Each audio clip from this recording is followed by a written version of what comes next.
ಸ್ನೇಹಿತರು ನಮಸ್ಕಾರ. ನಾನು ನಿಮ್ಮ ರಾಕೇಶ್ ಆರುಂಡಿ. RCB ತಂಡಕ್ಕಾಗಿ ಅಭಿಮಾನಿಗಳು ಕಟ್ಟಿರೋ ಅಭಿಮಾನದ ಕೋಟೆ, ಪ್ರೀತಿ, ವಿಶ್ವಾಸ, ನಂಬಿಕೆ ಯಾರಿಂದಲೂ ಕೂಡ ಮುರಿಯೋದಕ್ಕೆ ಸಾಧ್ಯವೇ ಇಲ್ಲ. ಆ ಪ್ರಯತ್ನವನ್ನು ಎದುರಾಳಿ ತಂಡ ಅನೇಕ ಸಲ ಟ್ರೈ ಮಾಡಿ ಕೈ ಸುಟ್ಕೊಂಡು ಸಾಕಪ್ಪ ಅಂತ ಸೈಲೆಂಟ್ ಆಗಿಬಿಟ್ಟಿದೆ. ನೋಡಿ, ಕಿಂಗ್ ಕೊಹ್ಲಿ ಅಂಥವ್ರನ್ನ ನೀವು ಕೆಣಕಬೇಕು ಅಂದರೆ ನಿಮಗೆ 100 ಆನೆ ಬಲ ಬೇಕು. ಯಾಕೆಂದರೆ ಅವರು ಬ್ಯಾಲೆನ್ಸ್ ಇಟ್ಕೊಳ್ಳೋದಿಲ್ಲ, ತಕ್ಷಣಕ್ಕೆ ಕೊಟ್ಟು ಬಿಡ್ತಾರೆ ಆ ಮ್ಯಾಚ್ನಲ್ಲಿ. ಅಥವಾ ನೀವೇನಾದರೂ ಹಂಗೆ ಬ್ಯಾಲೆನ್ಸ್ ಉಳಿಸ್ಕೊಂಡ್ರೆ ಅದನ್ನು ನೆಕ್ಸ್ಟ್ ಸೀಸನ್ಗೂ ಕ್ಯಾರಿ ಮಾಡಿ ಸರಿಯಾದ ಟೈಮ್ಗೆ ಕಾದಿದ್ದು ಸರಿಯಾದ ಟೈಮ್ನಲ್ಲೇ ಕೊಟ್ಟುಬಿಡ್ತಾರೆ. ಅಂದರೆ ಎದುರಾಳಿ ತಂಡಕ್ಕೂ ಕೂಡ ಕೆಪಾಸಿಟಿ ಇರಬೇಕಾಗತ್ತೆ. ನಿಮಗೆ ಸಿರಾಜ್ ಅಂಥವರು ಕೂಡ RCB ಪಾಳ್ಯದಲ್ಲಿ ಮಿಂಚಿ ಮನೆ ಮಗ ಅಂತ ಅನಿಸ್ಕೊಂಡವ್ರು ಇವತ್ತು ಗುಜರಾತ್ ಟೀಮ್ನಲ್ಲಿ ಇದ್ಕೊಂಡು ವೆಂಕಟೇಶ್ ಅಯ್ಯರ್ಗೆ ಕೌಂಟ್ರ್ ಕೊಡ್ಲಿಕ್ಕೆ ಮುಂದಾಗಿದ್ದರು. ಭಾಳ ಆಕ್ರೋಶಗಳು ಕೂಡ ಕೇಳಿಬರ್ತಾರೆ ಸಿರೋಜ್ ವಿರುದ್ಧವಾಗಿ. ಅನೇಕರು ಮ್ಯಾಚನ್ನು ನೋಡಿಕೊಂಡು ಅಹಮದಾಬಾದ್ ಕ್ರೀಡಾಂಗಣದಿಂದ ಹೊರಗೆ ಬರಬೇಕಾದ್ರೆ ಮೊಹಮ್ಮದ್ ಸಿರಾಜ್ ವಿರುದ್ಧವಾಗಿ ತಮ್ಮ ಆಕ್ರೋಶವನ್ನು ಹೊರಹಾಕ್ತಾಯಿದ್ರು. ಇನ್ನು ವಿರಾಟ್ ಕೊಹ್ಲಿ ಜೊತೆ ಗಿಲ್ ಕೂಡ ಕಿರಿಕ್ ಮಾಡಿಕೊಂಡ್ರು. ನಿಮಗೆ ಓವರಾಲ್ ಸಖತ್ ಇಂಟ್ರೆಸ್ಟಿಂಗ್ ಆಗಿತ್ತು ಮ್ಯಾಚ್, ಫೈನಲ್ ಮ್ಯಾಚ್. ಏನೆಲ್ಲ ಇತ್ತು ಅನ್ನೋ ಇಂಟ್ರೆಸ್ಟಿಂಗ್ ಫ್ಯಾಕ್ಟರ್ಸ್ಗಳನ್ನು ಇಟ್ಕೊಂಡೆ ಈ ಸ್ಟೋರಿ ಮಾಡ್ತಾಯಿದ್ದೀನಿ. ಮಿಸ್ ಮಾಡಿದೆ ನೋಡಿ. ಜೊತೆಗೆ ಒಂದು ಸನ್ನೆ ವಿರಾಟ್ ಕೊಹ್ಲಿ ಅವರು ಮಾಡಿದ್ದು, ಅದು ಅಸಹ್ಯಕರ ಸನ್ನೆನ ಅಥವಾ ಯಾರಿಗೆ ಟಾಂಗ್ ಕೊಡ್ಲಿಕ್ಕೆ ಹೋದರು, ಇಲ್ಲಿವರೆಗಿನ ಆಕ್ರೋಶ, ಹತಾಶೆಯ ಪ್ರತಿಬಿಂಬನ ಎಲ್ಲವನ್ನು ಕೂಡ ನೋಡ್ತಾ ಹೋಗೋಣ. ನಿಮಗೆ ಈ ಗ್ಲಿಡ್ಜಸ್ ಶುರುವಾಗಿದ್ದೆ ಮೊದಲನೇ ಓವರ್ನಲ್ಲಿ. ಯಾಕೆಂದರೆ ಸಿರಾಜ್ಗೂ ವೆಂಕಟೇಶ್ ಅಯ್ಯರ್ಗೂ ಶುರುವಾಗಿದ್ದದು. ಕಣ್ಣಲ್ಲೇ ಪ್ರತೀಕಾರದ ಹೊಗೆ ಹಾಡ್ತಾ ಇತ್ತಲ್ಲಿ. ಸಿರಾಜ್ ಹಾಕಿದಂಥ 4ನೇ ಬಾಲ್ ಡೈರೆಕ್ಟಿಗೆ ಪ್ಯಾಡ್ಗೆ ಹಾಕಿದ್ರು. ವೆಂಕಟೇಶ್ ಆ ಬಾಲ್ನ ಫ್ಲಿಪ್ ಆಡಿದ್ರು, ಆದರೆ ಯಾವುದೇ ರನ್ ಬರಲಿಲ್ಲ. ಆಗಲೇ ಕಣ್ಣಲ್ಲೇ ಕೆಣಕೋ ಕೆಲಸವನ್ನು ಮೊಹಮ್ಮದ್ ಸಿರಾಜ್ ಅವರು ಶುರು ಇಟ್ಕೊಂಡೋದ್ರು. ಆ ಓವರ್ನಲ್ಲೇ ಬಾಲ್ನ ಎತ್ತಿ ಸಿರಾಜ್ಗೆ ಕೊಡೋದಕ್ಕೆ ಹೋದಾಗಲೂ ಕೂಡ ಸಿರಾಜ್ ಇಂಟ್ರೆಸ್ಟನ್ನು ತೋರಿಸ್ಲಿಲ್ಲ. ಖ್ಯಾತೆ ಬೇಡ, ಬ್ಯಾಟ್ನಲ್ಲೇ ಮಾತಾಡೋಣ ಅಂತ ವೆಂಕಟೇಶ್ ಅಯ್ಯರ್ ಸೈಲೆಂಟ್ ಆಗಾದರು. ಆದರೆ ಆ ಕೆಲಸವನ್ನು ಬ್ಯಾಟ್ ಮುಖಾಂತರ ಮಾಡಲಿಕ್ಕೆ ಶುರು ಮಾಡ್ಕೊಂಡ್ಬಿಟ್ಟಿದ್ರು. ಮೊದಲ ಓವರ್ನಲ್ಲೇ ಮೊಹಮ್ಮದ್ ಸಿರಾಜ್, ವೆಂಕಟೇಶ್ ಅಯ್ಯರ್ ಮತ್ತು ವಿರಾಟ್ ಕೊಹ್ಲಿ ಅತ್ಯುತ್ತಮವಾದಂಥ ವೇಗ ಮತ್ತು ಅತ್ಯುತ್ತಮವಾದಂಥ ಲೈನ್ ಆ್ಯಂಡ್ ಲೆಂತೊಂದಿಗೆ ಬೌಲಿಂಗ್ ಮಾಡ್ತಾಯಿದ್ರು ಮೊಹಮ್ಮದ್ ಸಿರಾಜ್ ಅವರು. ಸಿರಾಜ್ ಅವರು ಒಂದು ಎಸೆತವನ್ನು ವೆಂಕಟೇಶ್ ಅಯ್ಯರ್ ಸ್ವಲ್ಪದರಲ್ಲೇ ತಪ್ಪಿಸ್ಕೊಳ್ತಾರೆ.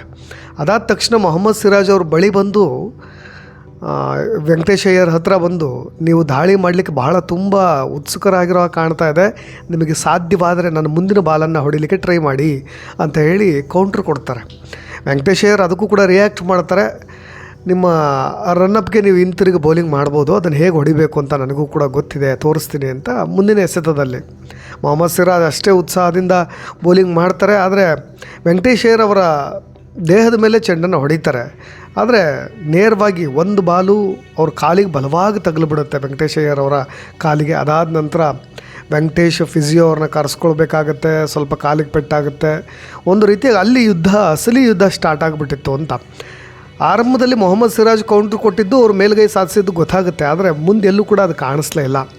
ಬಹಳ ಅಟ್ಯಾಕ್ ಮಾಡಲಿಕ್ಕೆ ಆಯ್ತಾ ಇದೆಯಲ್ಲ, ಸಾಧ್ಯವಾದರೆ ಮುಂದಿನ ಬಾಲ್ ಹಿಟ್ ಮಾಡಿ ತೋರಿಸು ಅಂತ ಕೊಟ್ಟಂಥ ಕೌಂಟ್ರಿಗೆ ವೆಂಕಟೇಶ್ ಇನ್ನಷ್ಟು ಉತ್ತರ ಕೊಡೋದು ಬಾಕಿ ಇತ್ತು. ಅದಾಗಲೇ ಅವರು ಕೂಡ ಔಟ್ ಆಗಿಬಿಟ್ರು. ನಿಮಗೆ RCB IPL ಕಪ್ ಗೆದ್ದ ಸಂಭ್ರಮದ ನಡುವೆ ಭಾಳ ಈ ಥರದ ರೋಚಕ ಕ್ಷಣಗಳು ಭಾಳಷ್ಟು ಸಿಕ್ಕವು. ನಿಮಗೆ ವಿರಾಟ್ ಕೊಹ್ಲಿ ಮಾಡಿದಂಥ ಒಂದು ವಿಚಿತ್ರ ಸನ್ನೆ ಇವತ್ತು ಇಡೀ ಕ್ರಿಕೆಟ್ ಲೋಕವನ್ನೇ ಬೆಚ್ಚಿ ಬೀಳಿಸಿರೋದು. ಯಾಕೆ ಈ ರೀತಿಯಾಗಿ ಹೇಳಿದ್ರು ಅವರು? ಏನದು ಸನ್ನೆಯ ಸಂದೇಶ ಏನು? ಯಾರಿಗೆ ಹೇಳಿದ್ದದು? ಎದುರಾಳಿ ಟೀಮ್ಗೆ ಹೇಳಿದ್ದ, ಅಥವಾ ಇಲ್ಲಿವರೆಗೂ ನಮ್ಮನ್ನು ಕಡೆಗಣಿಸ್ತಾ ಇದ್ರಲ್ವ RCB ತಂಡವನ್ನು, ಆ ಥರ ಯಾವುದೋ ಟೀಮ್ಗೆ ಕೊಟ್ಟಂಥ ಸಂದೇಶ ಅಂತ. ಒಟ್ಟಲ್ಲಿ ಕಪ್ ಗೆದ್ದ ಖುಷಿಯಲ್ಲಿದ್ದಂಥ ಕಿಂಗ್ ಕೊಹ್ಲಿ ಆ ಸನ್ನೆಯ ಮುಖಾಂತರವಾಗಿ ಒಂದು ಮೆಸೇಜ್ ಪಾಸ್ ಮಾಡ್ತಾರೆ. ನಿಮಗೆ IPL ಫೈನಲ್ನಲ್ಲಿ ರಾಯಲ್ ಚಾಲೆಂಜರ್ಸ್ ಬೆಂಗಳೂರು ತಂಡ ಗುಜರಾತ್ ಟೈಟನ್ಸ್ ವಿರುದ್ಧ ಜಯಬೇರಿ ಬಾರಿಸ್ತಾ ಇದ್ದಾಗೆ ಇಡೀ ಸ್ಟೇಡಿಯಂ ಸುತ್ತ ಕರೆದಾಡೋಣ. ಒಂದು ಕಡೆ ವಿರಾಟ್ ಕೊಹ್ಲಿ ಅನ್ನೋ ಹೆಸರು, ಇನ್ನೊಂದು ಕಡೆ RCB ಅನ್ನೋ ಝೇಂಕಾರ. ಇವೆಲ್ಲವುಗಳ ನಡುವೆ ವಿರಾಟ್ ಕೊಹ್ಲಿ ಒಂದು ಸನ್ನೆ ಮಾಡಿ ನಿಮಗೆ ಸಿಗ್ನಲ್ ಕೊಡ್ತಾ ಇದ್ದಾಗೆ ಜೋರಾದಂಥ ಒಂದು ಚಪ್ಪಾಳೆ, ಕರತಾಡನ ಎಲ್ಲವೂ ಕೂಡ ಕೇಳಬರುತ್ತಲ್ಲಿ. ಅಕ್ಕಪಕ್ಕ ಗುಸುಗುಸು ಶುರುವಾಗುತ್ತೆ, ಚರ್ಚೆ ಶುರುವಾಗುತ್ತೆ. ಏನದು? ಸೋಷಿಯಲ್ ಮೀಡ್ಯಾದಲ್ಲೂ ಕೂಡ ಈಗಲೂ ಅದು ಟ್ರೆಂಡಿಂಗ್ನಲ್ಲಿರೋದು. ವಿರಾಟ್ ಕೊಹ್ಲಿ ಏನದು ಸನ್ನೆ ಮಾಡಿದ್ದು ಅಂತ. ನಿಮಗೆ ವಿನ್ನಿಂಗ್ 6 ಹೊಡಿತಾ ಇದ್ದ ಗ್ಯಾಲರಿ ಕಡೆ ತಿರುಗಿ ಯಾರನ್ನೂ ಒಂದು ಉದ್ದೇಶ ಮಾಡಿ ಕೈಯಿಂದ ಒಂದು ಕಪ್ ಆಕಾರದ ಸನ್ನೆಯನ್ನು, ಅಂದರೆ ಕಪ್ಪಿಂಗ್ ಮೋಷನ್ ಅಂತ ಹೇಳಿ ಕರಿತೀವಿ ಅದನ್ನ, ಆ ದೃಶ್ಯವನ್ನು ಅಭಿಮಾನಿಗಳಿಗೆ ತೋರಿಸಿ ಭಾರಿ ಕುತೂಹಲವನ್ನು ಮೂಡಿಸ್ಬಿಟ್ರು. ಇಂತಹ ಸನ್ನೆ ಇಡೀ ಅವ್ರ ಕ್ರಿಕೆಟ್ ಕರಿಯರ್ನಲ್ಲಿ ಯಾವತ್ತೂ ಕೂಡ ಮಾಡಿಲ್ಲ. ಆದರೆ ಯಾರನ್ನೂ ಟೀಕೆ ಮಾಡಿದವ್ರಿಗೆ ಇದು ಕೊಟ್ಟಿರ್ತಕ್ಕಂಥ ಖಡಕ್ ಉತ್ತರವಾಗಿರ್ಬೋದು ಅಂತ ಹೇಳ್ತಾ ಇರೋದು. ಆದರೆ ವಿರಾಟ್ ಕೊಹ್ಲಿ ಅವರು ಅದಾದ ನಂತರ ಟ್ರೋಫಿ ತೆಗೆದುಕೊಳ್ಬೇಕಾದ್ರೂ ಅಥವಾ ಸೆಲೆಬ್ರೇಷನೆಲ್ಲ ಅವ್ರನ್ನ ಮಾತನಾಡಿಸಬೇಕಾದ್ರೂ ಕೂಡ ಆ ಥರದ್ದು ಯಾವುದೂ ರಿಯಾಕ್ಷನ್ ಇದಕ್ಕೆ ಸಂಬಂಧಪಟ್ಟಾಗ ಹೇಳಲೇ ಇಲ್ಲ. ಆ ಕ್ವಶನನ್ನು ಯಾರೂ ಕೂಡ ತೆಗೆದುಕೊಳ್ಳೂ ಇಲ್ಲ ಆ್ಯಂಕರ್ಸ್ಗಳು. ಜೊತೆಗೆ ಸಾಮಾನ್ಯವಾಗಿ ಕೊಹ್ಲಿ ಮೈದಾನದಲ್ಲಿ ಇರಬೇಕಾದ್ರೆ ಹೆವಿ ಅಗ್ರೆಷನ್ಸ್ ಇರುತ್ತೆ, ಎಕ್ಸ್ಪ್ರೆಸಿವ್ ಆಗಿರ್ತಾರೆ, ತುಂಬ ಎಮೋಷ್ನಲ್ ಆಗಿ ಬಿಹೇವ್ ಮಾಡ್ತಾರೆ. ಜೊತೆಗೆ ಅದೇ ರೀತಿಯಾದಂಥ ಸ್ಲೆಡ್ಜಿಂಗ್ ಇರುತ್ತೆ, ಎನ್ಕರೇಜ್ ಮಾಡ್ತಾರೆ. ಆ ಸ್ಪೋರ್ಟಿವ್ನೆಸ್ ಅಂತೂ ಕಂಡೇ ಕಾಣುತ್ತೆ. ನಿಮಗೆ ಸಾಮಾನ್ಯ ಅಭಿಮಾನಿಗಳಿಗೂ ಕೂಡ ಅರ್ಥವಾಗದೇ ಇರುವಂಥ ಸನ್ನೆ ಯಾವುದಿದು ಅನ್ನೋದು ಇವತ್ತಿನ ಕುತೂಹಲ. ಯಾಕೆಂದರೆ ಅನೇಕರು ಇದು ಎದುರಾಳಿ ಆಟಗಾರರಿಗೆ ಕೊಟ್ಟ ಟಾಂಗ್ ಇರಬಹುದು ಅಂತ. ಇನ್ನು ಕೆಲವೊಬ್ಬರು ನಮ್ಮ ಬೆಂಬಲಿಗರಿಗೆ ಅಂದರೆ RCB ಫಾಲೋವರ್ಸ್ಗಳಿಗೆ ಕೊಟ್ಟಿರ್ತಕ್ಕಂಥ ಒಂದು ಸಂದೇಶ ಅಂತ ಹೇಳಿ ಅವ್ರವ್ರದ್ದೇ ಆದ ರೀತಿಯಲ್ಲಿ ವಿಶ್ಲೇಷಣೆ ಮಾಡ್ತಾ ಇದ್ದಾರೆ. ಬಟ್ ಕೊಹ್ಲಿ ಅಥವಾ RCB ಕ್ಯಾಂಪಿಂದ ಈ ಥರದೊಂದು ಅಧಿಕೃತ ಅಫಿಷಿಯಲ್ ಸ್ಪಷ್ಟನೆ ಬಂದರೆ ಗೊತ್ತಾಗುತ್ತೆ. ಯಾವಾಗಲೂ ಕೂಡ RCBನ ಹೇಟ್ ಮಾಡ್ತಾ ಇದ್ದಂಥ ಅಂಬಟಿ ರಾಯ್ಡು ಕಾಂಟ್ರವರ್ಷಿಯಲ್ ಆಗಿ ಅವ್ರಿಗೇನಾದ್ರು ಹೇಳಿದ್ರ ಅಥವಾ ಉರ್ಸ್ಕೊಳ್ತಾ ಇದ್ದವ್ರಿಗೆ ಮಾರ್ಮಿಕವಾಗಿ ಸನ್ನೆ ಮುಖಾಂತರ ಟಾಂಗ್ ಕೊಟ್ರ ಅಂದರೆ ಬೇರೆ ಬೇರೆ ತರಹೇವಾರಿ ಬರ್ತಾವೆ. ನಾನು ಮುಂದುವರೆದು ಹೇಳ್ತಾ ಇದ್ದೀನಲ್ಲ, ಭಾಳ ಜನ ಈ ಬರ್ನಲ್ ಅನ್ನೋ ಥರದ್ದೆಲ್ಲ ಚರ್ಚೆಗಳು ಮಾಡ್ತಾಯಿದ್ರು. ತುಂಬ ಬಾಲಿಶ ಅಂತ ಅನಿಸುತ್ತೆ. ಬಟ್ ಆದರೆ ಹೇಳ್ತಾ ಇದ್ದೀನಿ ನಾನು ಕಮೆಂಟ್ಸ್ಗಳಲ್ಲಿ ಬರ್ತಾ ಇರೋದನ್ನು. ಇನ್ನೂ ಒಂದು ಕಿರಿಕು ನಿಮಗೆ, ಇದೇ ವಿರಾಟ್ ಕೊಹ್ಲಿ ಅವರು ಬ್ಯಾಟಿಂಗ್ ಮಾಡಬೇಕಾದ್ರೆ 16ನೇ ಓವರ್ನಲ್ಲಿ ಕಿರಿಕಾಗಿದ್ದದು. ಗ್ರೌಂಡ್ನಲ್ಲೇ ವಿರಾಟ್ ಕೊಹ್ಲಿ ಕೂಗಾಡಿಬಿಡ್ತಾರೆ. ಇದು ಒಂದು ಐತಿಹಾಸಿಕ ಗೆಲುವು, ಗೊತ್ತು, ಹಿಸ್ಟಾರಿಕಲ್ ಮೊಮೆಂಟ್ ಎಲ್ಲರಿಗೂ ಗೊತ್ತಿರೋದೆ. ಬಟ್ ತುಂಬ ಬೇಗ ಗೆಲ್ಲಬೇಕಾಗಿತ್ತು RCB ತಂಡ. RCB ಇನ್ನಿಂಗ್ಸ್ನಲ್ಲಂತರೂ ಇದೇನು ಭಾಳ ಬಿಗ್ ಸ್ಕೋರ್ ಅಲ್ಲ, ಬೇಗ ಮುಗಿಬೇಕಾಗಿತ್ತು. ಬಟ್ ಆದರೆ ಈ ಥರದ ಕಾಂಟ್ರವರ್ಸಿಗಳಿಂದ, ಸ್ವಲ್ಪ ಇಂಜುರಿಗಳಿಂದ ಯಾವಾಗಲೂ ಒಂದು ಸ್ವಲ್ಪ ನಿಧಾನಕ್ಕೆ ಸ್ಲೋ ಆಯಿತು ಮ್ಯಾಚು. ನಿಮ್ಗೆ ಆ ಥರದ್ದು ಬಹುದೊಡ್ಡ ವಿವಾದ, ಕಾಂಟ್ರವರ್ಸಿ ನಡೆದಿದ್ದು. RCB ಈ ಸ್ಕೋರನ್ನು ಬೆನ್ನಟ್ಟಿ ಆಡ್ತಾ ಇರ್ಬೇಕಾದ್ರೆ 16ನೇ ಓವರ್ನಲ್ಲಿ ವಿರಾಟ್ ಕೊಹ್ಲಿ ಮತ್ತು ಗುಜರಾತ್ ನಾಯಕ ಶುಭ್ಮನ್ ಗಿಲ್ ನಡುವೆ ಒಂದು ಕ್ಯಾಚ್ ವಿಚಾರವಾಗಿ ಭಾಳ ಮಾತಿನ ಚಕಮಕಿ ಶುರು ಆಗಿಬಿಡುತ್ತೆ. ಒಂದು ಹಂತದಲ್ಲಿ ಅದು ವಿಕೋಪಕ್ಕೆ ಹೋಯಿತು. ಬಟ್ ಆದರೆ ಇಬ್ಬರು ಕೂಡ ತುಂಬ ಮೆಚ್ಯೂರ್ಡ್ ಆಟಗಾರರಾಗಿರೋದ್ರಿಂದ ಅದನ್ನು ತುಂಬ ಸ್ಮೂತಾಗಿ ಹ್ಯಾಂಡ್ಲ್ ಮಾಡೋದು. ನಿಮಗೆ ಮೈದಾನದಲ್ಲಿ ಒಂದು ರೀತಿಯಾದಂಥ ಆತಂಕದ ವಾತಾವರಣ ಕೂಡ ಸೃಷ್ಟಿಯಾಗಿತ್ತು. ಗುಜರಾತ್ ಕೊಟ್ಟಿದ್ದ ಸ್ಕೋರ್ 156, ಸಾಧಾರಣ ಗುರಿ. ಆವಾಗ ಬೆನ್ನೆಡ್ತಾ ಇರಬೇಕಾದ್ರೆ 63 ರನ್ ಗಳಿಸಿ ಭಾಳ ದೊಡ್ಡ ಅಪಾಯಕಾರಿ, ಮೋಸ್ಟ್ ಡೇಂಜರಸ್ ಬ್ಯಾಟ್ಸ್ಮನ್ ಆಗಿ ಹೊರಹೊಮ್ತಾ ಇದ್ದಿದ್ದು ವಿರಾಟ್ ಕೊಹ್ಲಿ.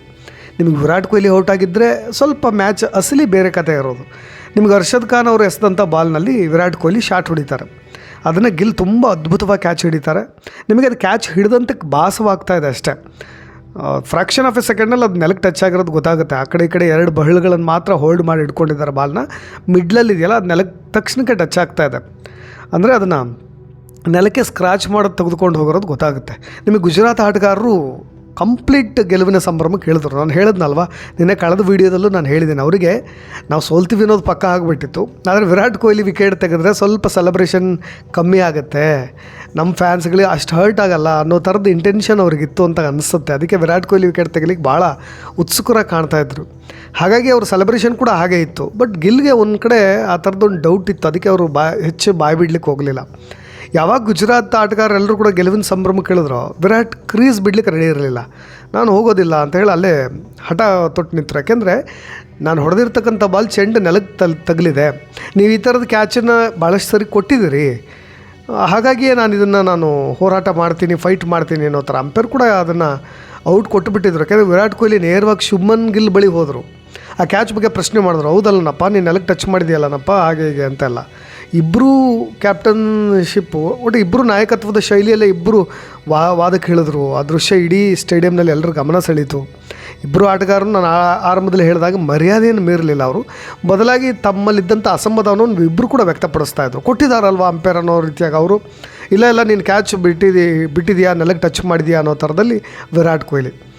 ಆನ್ಫೀಲ್ಡ್ ಅಂಪೇರ್ ನಿತಿನ್ ಮೆನನ್ ಇದ್ದರು. ಆರಂಭದಲ್ಲಿ ವಿರಾಟ್ ಔಟು ಅಂತ ತೀರ್ಪು ನೀಡಿದ್ರು ಸಹಿತ ಕೊಹ್ಲಿಯ ಈ ಹಠ ಮತ್ತು ದೃಢ ನಿರ್ಧಾರ, ಕಾನ್ಫಿಡೆನ್ಸ್ ಆಗಿದ್ದರು. ಆ ಮ್ಯಾಟ್ರ್ ಕಂಪ್ಲೀಟಾಗಿ 3ನೇ ಅಂಪೇರ್, 3rd ಅಂಪೇರ್ಗೆ ಹೋಯಿತು. 3rd ಅಂಪೇರಲ್ಲಿ ಜಯರಾಮನ್, ಮದನ್ ಗೋಪಾಲ್ ಇದ್ದರು. ನಿಮಗೆ ಇದಕ್ಕಿಂತ ಹಿಂದಿನ ಕ್ಯಾಚ್ಗಳನ್ನು ಕೂಡ ಬೇರೆ ಬೇರೆ ರೀತಿಯಾದಂಥ ತೀರ್ಪುಗಳು ಬಂದಿದ್ದಾವೆ. ಅದು ಎಸ್ಪೆಷಲಿ ನಿಮಗೆ RCB ತಂಡಕ್ಕೆ ಅದು ಎಡವಟ್ಟಾಗಿದೆ, ಮೈನಸ್ ಆಗಿದೆ. ಮದನ್ ಗೋಪಾಲ್ ಅವರು ಸೂಕ್ಷ್ಮ ಕ್ಯಾಮ್ರಾ ಆ್ಯಂಗಲ್ನ ಚೆಕ್ ಮಾಡ್ತಾರೆ. ಸ್ಲೋ ಮೋಷನ್ ವೀಡಿಯೋದಲ್ಲೂ ಕೂಡ ಚೆಂಡು ಆ ಗಿಲ್ ಅವರ ಕೈಯಿಂದ ಜಾರಿ ನೆಲವನ್ನು ಸ್ಪರ್ಶ ಮಾಡೋದು ಗೊತ್ತಾಗುತ್ತೆ. ಕೂಡಲೇ ನಾಟ್ಔಟ್ ಅಂತ ಬರುತ್ತೆ. RCB ಅಭಿಮಾನಿಗಳ ಕೇಕೆ ಒಂದು ಕಡೆ ಮುಗಿಲು ಮುಟ್ಟುತ್ತೆ, ಒಂದು ಕಡೆ ಜೀವದಾನ ಪಡೆದಂಥ ಮ್ಯಾಚ್ ಗತಿ ಬದಲಾಗುತ್ತೆ. ಜೊತೆಗೆ ವಿರಾಟ್ ಕೊಹ್ಲಿ ಅಕ್ಷರಶಃ ಅದಾದಮೇಲೆ ಅಬ್ಬರಿಸ್ತಾರೆ. ನಿಮಗೆ ಮೊದಲ ಎಸೆತದಿಂದಲೇ ಮೂಲೆಗೂ ಇಡೀ ಗ್ರೌಂಡ್ನಲ್ಲಿ ಚೆಂಡನ್ನು ಅಟ್ಟಿರೋದು ವಿರಾಟ್ ಕೊಹ್ಲಿ. 25 ಎಸೆತ, ಅರ್ಧಶತಕ ಕಂಪ್ಲೀಟ್ ಮಾಡಿಬಿಟ್ಟಿದ್ರು. ನಿಮಗೆ ಪವರ್ ಪ್ಲೇನಲ್ಲಿ ಕಟ್ಟಿ ಹಾಕಿದರೆ ಒಂದು 3-4 ವಿಕೆಟ್ ಎತ್ತಿದ್ರೆ ಆಟದ ಗತಿಯೇ ಬದಲಾಗ್ತಾಯಿತ್ತು. ಮೋಸ್ಟ್ ಡೇಂಜರಸ್ ಸ್ಕೋರ್ ಕೂಡ ಇದು. ಯಾವಾಗಲೂ ಕೂಡ 150ರಿಂದ 170 ಮಿಡ್ಲ್ ಸ್ಕೋರ್ ಇದೆಯಲ್ಲ, ಯಾವಾಗಲೂ ಗೆಲ್ಲೋದು ಭಾರಿ ಕಷ್ಟ. ಯಾಕೆಂದರೆ ಒಂದು ನಿರಾಯಾಸವಾಗಿ ಗೆಲ್ಲಬೋದು ಅನ್ನೋ ಮೈಂಡ್ಸೆಟ್ ಒಂದು ಕಡೆ, ನಿಮಗೇನಾದರೂ ಬೌಲರ್ಸ್ಗಳ ತಂಡ ಅಪ್ಪರ್ ಹ್ಯಾಂಡ್ ಆಗಿಬಿಟ್ರೆ ಭಾಳ ಕಷ್ಟ ಆಗಿಬಿಡುತ್ತೆ. ಹಾಗಾಗಿಯೇ ಒಟ್ಟಾರೆಯಾಗಿ ನಿಮಗೆ ಹಿಂದೆ ರಬಾಡ ಹಿಡಿದಂಥ ಕ್ಯಾಚು ಔಟ್ ಕೊಟ್ಟಿದ್ದರು. RCB ಪಂದ್ಯದಲ್ಲಿ ಇದೇ ರೀತಿಯ ತೀರ್ಪಿನಿಂದಾಗ RCBಗೆ ಭಾಳ ಸರಿ ಲಾಸ್ ಆಗಿದೆ. ಅದಕ್ಕೆ ತಕ್ಕ ಉತ್ತರ ಕೊಡಬೇಕಾಗಿತ್ತು. ಆ ಕೆಲಸವನ್ನು ವಿರಾಟ್ ಕೊಹ್ಲಿ ಇಲ್ಲಿ 3rd ಅಂಪೇರ್ಗೆ ಹೋಗೋ ಮುಖಾಂತರ ಕೊಟ್ಟರು. ಇನ್ನು ತುಂಬ ಸ್ಪೆಷಲ್ ವಿಷಯಗಳ ಬಗ್ಗೆ ನಾನು ಬರಲೇಬೇಕು. 2026 IPLನಿಂದಾಗಿ BCC ಒಟ್ಟು 46.5 ಕೋಟಿ ರೂಪಾಯಿಗಳಿಗೂ ಹೆಚ್ಚಿನ ಬಹುಮಾನ ಕೊಟ್ಟಿರೋದು. ಯಾಕೆಂದರೆ ಈ ಸೀಸನ್ನಲ್ಲಿ ಪ್ರಶಸ್ತಿ ಗೆದ್ದಂಥ RCB ತಂಡ IPL ಟ್ರೋಫಿ ಮತ್ತು 20 ಕೋಟಿ ರೂಪಾಯಿ ಬಹುಮಾನ ಬಾಚಿಕೊಳ್ತು. ನಿಮಗೆ ಫೈನಲ್ ಪಂದ್ಯದಲ್ಲಿ ಸೋತಂಥ ಗುಜರಾತ್ ಟೈಟನ್ಸ್ ತಂಡಕ್ಕೂ ದುಡ್ಡು ಸಿಕ್ಕಿದೆ ಸ್ವಾಮಿ. ಹಾಗಾದರೆ ಎಷ್ಟು ಸಿಕ್ಕಿದೆ? ಬರಿಗೈಯಲ್ಲಿ ಹೋಗೋದಿಲ್ಲ ಅವರು ಕೂಡ, ಯಾಕೆಂದರೆ ರನ್ನರ್ ಅಪ್ಪು ಗೊತ್ತಿದೆ ನಿಮಗೆ. ಈ ಸರಿ ಅವ್ರ ರನ್ನರ್ ಅಪ್ ತಂಡಕ್ಕೆ 12.5 ಕೋಟಿ, ಅಂದರೆ ಫಸ್ಟ್ ಪ್ಲೇಸ್ಗೆ 20 ಕೋಟಿ, ಇವರಿಗೆ 12.5 ಕೋಟಿ ಬಹುಮಾನ. ಇನ್ನು IPLನಲ್ಲಿ ಪ್ಲೇ ಆಫ್ವರೆಗೂ ತಲುಪೋದು ತುಂಬ ದೊಡ್ಡ ಕೆಲಸ ಅದು. ಹಾಗಾಗಿ ಅವ್ರಿಗೂ ಕೂಡ ಹಣ ಮೀಸಲಿಟ್ಟಿದ್ದಾರೆ. ಅದಕ್ಕಾಗಿ 3ನೇ ಹಾಗೂ 4ನೇ ಸ್ಥಾನದಲ್ಲಿರ್ತಕ್ಕಂಥ ಟೀಮ್ಗಳು ಕೂಡ ಸ್ವಲ್ಪ ಹಣವನ್ನು ಪಡೆದುಕೊಳ್ತವೆ. ಅಂದರೆ ಕ್ವಾಲಿಫೈಯರ್ 2ನಲ್ಲಿ ಸೋತು 3ನೇ ಸ್ಥಾನ ಪಡೆದಂಥ ರಾಜಸ್ಥಾನ ರಾಯಲ್ಸ್ ತಂಡಕ್ಕೆ 7 ಕೋಟಿ ಹೋಗುತ್ತೆ. ಎಲಿಮಿನೇಟರ್ ಅಂದರೆ ಪ್ಲೇ ಆಫ್ ಹಂತದಿಂದ ನಿರ್ಗಮಿಸಿದ ನಂತರ 4th ಪ್ಲೇಸ್ನಲ್ಲಿರ್ತಕ್ಕಂಥ ಸನ್ರೈಸರ್ಸ್ ಹೈದರಾಬಾದ್ ತಂಡ 6.5 ಕೋಟಿ ಬಹುಮಾನವನ್ನು ಪಡೆದುಕೊಂಡಿದೆ. ಇನ್ನು ನಮ್ಮ ಸ್ಟಾರ್ ಕಿಡ್ ಸುನಾಮಿ ಸುಂಟ್ರಗಾಳಿ ವೈಭವ್ ಸೂರ್ಯವಂಶಿ ಆರೆಂಜ್ ಕ್ಯಾಪ್ಗಾಗಿ 10 ಲಕ್ಷ ರೂಪಾಯಿ. ಇನ್ನು ಮೌಲ್ಯಯುತ ಆಟಗಾರ ಅಂತ ಹೇಳಿ 15 ಲಕ್ಷ ರೂಪಾಯಿ ಕೊಟ್ಟರು. ಉದಯೋನ್ಮುಖ ಆಟಗಾರ ಅಂತ ಹೇಳಿ 10 ಲಕ್ಷ ಕೊಟ್ಟರು. Super striker of the season ಅಂತ ಹೇಳಿ ಟಾಟಾ ಸಿಯಾರ ಕಾರ್ ಕೊಟ್ಟರು. ಅದ್ಭುತವಾದಂಥ car, comfortable feel family car, ಅದು ಒಳ್ಳೆ ಫೀಚರ್ಸ್ ಕೂಡ ಇದೆ. ಇನ್ನು ಈ ಸೀಸನ್ ಅತಿ ಹೆಚ್ಚು ಸಿಕ್ಸರ್ ಪ್ರಶಸ್ತಿಗಾಗಿ 10 ಲಕ್ಷ, ಖಗಿಸೋ ರಬಾಡ ಪರ್ಪಲ್ ಕ್ಯಾಪ್ಗೆ 10 ಲಕ್ಷ ಕೊಟ್ಟಿದ್ದಾರೆ. ಇನ್ನು ಮೊಹಮ್ಮದ್ ಸಿರಾಜ್ ಅತಿ ಹೆಚ್ಚು ಡಾಟ್ ಬಾಲ್ ಹಾಕಿದ್ದಕ್ಕಾಗಿ 10 ಲಕ್ಷ, ಅತ್ಯುತ್ತಮ ಕ್ಯಾಚ್ ಪಡೆದಂಥ ಮನೀಶ್ ಪಾಂಡೆಗೆ 10 ಲಕ್ಷ, ಅತಿ ಹೆಚ್ಚು ಬೌಂಡ್ರಿ ಬಾರಿಸಿದಂಥ ಸಾಯಿ ಸುದರ್ಶನ್ಗೆ 10 ಲಕ್ಷ. ನಿಮಗೆ ವೈಭವ್ ಸೂರ್ಯವಂಶನ್ ಸುಮ್ಮನೆ ಹಾಗೆ ಲೆಕ್ಕ ಹಾಕೋದಾದರೆ ಎಷ್ಟು ಹಣ ತೆಗೆದುಕೊಂಡ್ರು ಅಂದರೆ ನಿಮ್ಗೆ ಅಂದಾಜು ಇಲ್ಲೇ ಮಾಡ್ತೀನಿ ನೋಡಿ. ಆರೆಂಜ್ ಕ್ಯಾಪ್ 10 ಲಕ್ಷ, ಆಮೇಲೆ ಮೌಲ್ಯಯುತ ಆಟಗಾರ ಪ್ರಶಸ್ತಿ 15 ಲಕ್ಷ, ಅಲ್ಲೇ 25 ಲಕ್ಷ ಆಯಿತು. ಉದಯೋನ್ಮುಖ ಆಟಗಾರ ಪ್ರಶಸ್ತಿ 10 ಲಕ್ಷ, ಅಲ್ಲಿಗೆ 35 lakh. Super striker of the season Tata Siyaram car ಅದೇ 25 ಲಕ್ಷ ಇರ್ಬೋದು, ಟಾಪ್ ಎಂಡ್ ಕಾರೇ ಕೊಟ್ಟಿರ್ತಾರೆ. ಇನ್ನು ಅತಿ ಹೆಚ್ಚು ಸಿಕ್ಸರ್ 10 ಲಕ್ಷ, ಅಲ್ಲೇ ಒಂದು 50 ಲಕ್ಷ, ನಿಯರ್ ಒಂದೊಂದು ಕೋಟಿ ಹತ್ತಿರ ಹೋಗಿಬಿಟ್ಟಿರ್ತಾರೆ. ಪ್ರತಿ ಮ್ಯಾಚ್ಗೂ ಕೂಡ ಹಣ ಇರುತ್ತೆ, ಟೋಟಲ್ ಸೀಸನ್ಗೂ ಕೂಡ ಹಣ ಇರುತ್ತೆ. ಒಟ್ಟಾರೆಯಾಗಿ ಕೇವಲ 1.1 ಕೋಟಿಗೆ ಸೇಲಾದಂಥ ವೈಭವ್ ಸೂರ್ಯವಂಶಿ ಈ ಥರದ ಅದ್ಭುತವಾದಂಥ ಸಾಧನೆಯನ್ನು ಮಾಡಿದ್ದಾರೆ. ನಮಗೆ ಅಮಿತ್ ಶಾ ಮಗನ ಪಕ್ಕದಲ್ಲೇ ಕೂತ್ಕೊಂಡು ಮ್ಯಾಚನ್ನು ವೀಕ್ಷಣೆ ಮಾಡ್ತಾಯಿದ್ರು. ಆ ಕ್ರೆಡಿಟು ಎಲ್ಲವೂ ಕೂಡ ಸಲ್ಲೇಬೇಕು ವೈಭವ್ ಸೂರ್ಯವಂಶಿಗೆ. ಅವ್ರ ವ್ಯಾಲ್ಯೂ ಆ್ಯಡೆಡ್ ಆಗಿರೋದ್ರಿಂದಲೇ ಇವತ್ತು ಅವರು ಇದೇ BCCIನ ಅಧ್ಯಕ್ಷರ ಪಕ್ಕದಲ್ಲಿ ಕೂತ್ಕೊಂಡು ಫೈನಲ್ ಮ್ಯಾಚ್ನ ಕಂಪ್ಲೀಟ್ ವೀಕ್ಷಣೆ ಮಾಡುವಂಥ ಸೌಭಾಗ್ಯ ಅವರಿಗೆ ಸಿಕ್ತು. ಸೌಭಾಗ್ಯ ಯಾರದ್ದೇ ಇರ್ಬೋದು, ಅದನ್ನು ನೀವು ಬೇರೆ ರೀತಿಯಾಗಿ ವಿಶ್ಲೇಷಣೆ ಮಾಡ್ತೀರಿ. ಬಟ್ ಅವರ ವ್ಯಾಲ್ಯೂ ಇದೆಯಲ್ಲ, ಅದು ಇನ್ನಷ್ಟು ಹಿಮ್ಮಡಿಯಾಗಿದೆ ಅನ್ನೋದನ್ನು ನಾನು ಅಂದ್ಕೊಳ್ತೀನಿ, ಭಾವಿಸ್ತೀನಿ ಕೂಡ. ಈ ಒಂದು ವಿಡಿಯೋಗೆ ಸಂಬಂಧಪಟ್ಟ ಹಾಗೆ ನಿಮ್ಮ ಕಮೆಂಟ್ಸ್ ಏನಾದರೂ ಇದ್ದರೆ ಅದನ್ನು ಕೂಡ ತಿಳಿಸ್ಬೋದು ಅಂತ ಹೇಳ್ತಾ ಧನ್ಯವಾದ.